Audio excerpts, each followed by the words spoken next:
Hi people, today we'll discuss about sources of power. I discovered this topic while watching a YouTube video with Dr. John Scherer. He's a organizational development coach, specialist, and it was his take on another book from 1959 from French and Raven, which is called Basis of Social Power.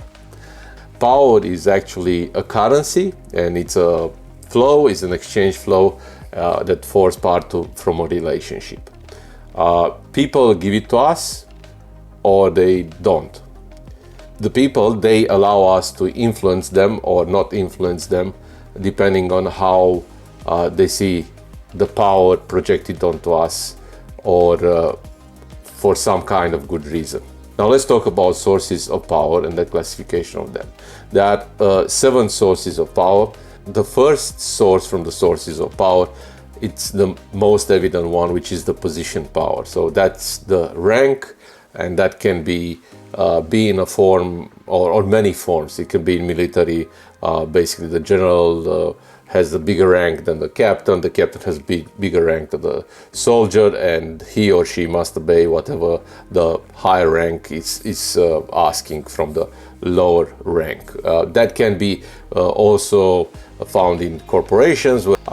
Then we have the second one, which is the coercive power. And I'm a Generation X person. I saw that flaunted from when I was a kid. So it's the power of punishment. Yeah. So if you did a thing that wasn't how it's supposed to be, you might get a slap or you might get reprimanded in the same shape or form. It could be verbal, it could be physical point. It's basically the coercive power is the ability to hurt on some type of level. Then we have the third power, which is sort of related to the second power, which is the power to reward. And that goes in different shapes or forms. Maybe like a kid that you get your injection and you get the lollipop, that's a form of reward. It could be a monetary reward, or it could be you being praised in front of your team, or you being praised on a one-on-one setting with maybe your leader, or maybe with a colleague, or maybe with a family member. The fourth power, the fourth source of power, is the connection power. And this is the old adage, is not what you know, it's who you know.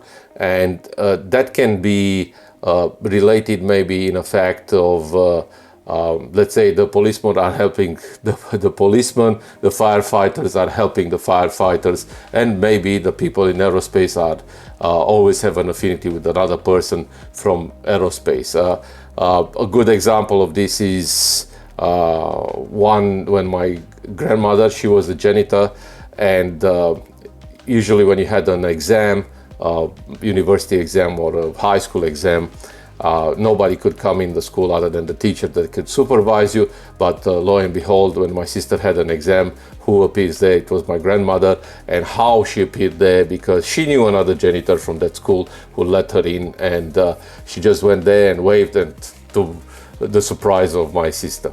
The next source of power, the fifth one, information power, and that it's more related to the old adage is what you know or who you know. In this case is that what you know.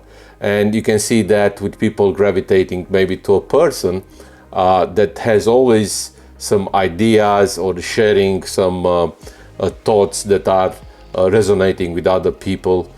The next one, the next source of power is the expertise power, and that's more related to the skill.